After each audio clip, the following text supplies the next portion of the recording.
कराची में मुबैना पुलिस मुकाबले के दौरान खातून की हलाकत के मामले पर एहतजाज के बायस नेशनल हाईवे मुसलसल दूसरे दिन भी बंद है।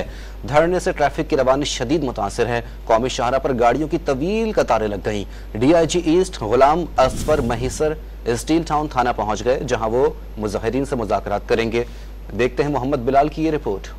कराची में पुलिस और मुश्तबा अफराद की फायरिंग के तबादले में खातून की हलाकत के खिलाफ अहले खाना और इलाका मकीनों का कौमी शाहरा पर धरना दूसरे दिन भी जारी है। धरने के शुरा का कहना है कि कोई सियासतदान या हुकूमती नुमाइंदा बातचीत करने नहीं आया। वाजे कर दिया कि जब तक इलाका SHO के खिलाफ मुकदमा दर्ज नहीं होगा, नेशनल हाईवे पर धरना खत्म नहीं होगा। अहले खाना के नेशनल हाईवे पर जारी एहतजाज के बायस सड़क बंद हो गयी, जबकि रोड की बंदिश की वजह से कई मुसाफिर भी रुल गए। ये पुलिस जो इंतजामिया वो आई थी 2:30-3 बजे, इससे पहले कोई भी नहीं आया था।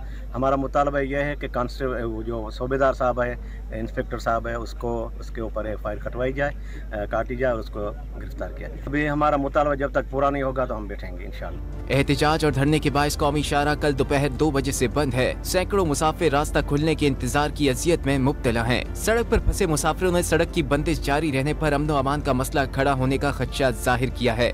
हमारे रास्ते जाम किए हुए, हम कहाँ से आए हैं? कराची से अपने आए हैं, गार्डन से निकले हुए, हॉस्पिटल से बच्चे लेके जा रहे हैं अपने घर ठट्ठा।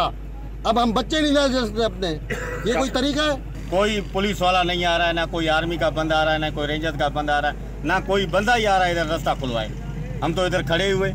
DIG ईस्ट गुलाम असफर महिसर स्टील टाउन थाना पहुंच गए, जहां मुजाहिरीन के 5 रुकनी वफ़द से मुज़ाकरात किए जाएंगे। 5 जुलाई को कराची के इलाके गुलशन हदीद के करीब नेशनल हाईवे पर कार में सफर करने वाली 60 साला खातून गोली लगने से जाँ बहक और उनकी 19 साला बेटी शदीद जख्मी हो गई थी।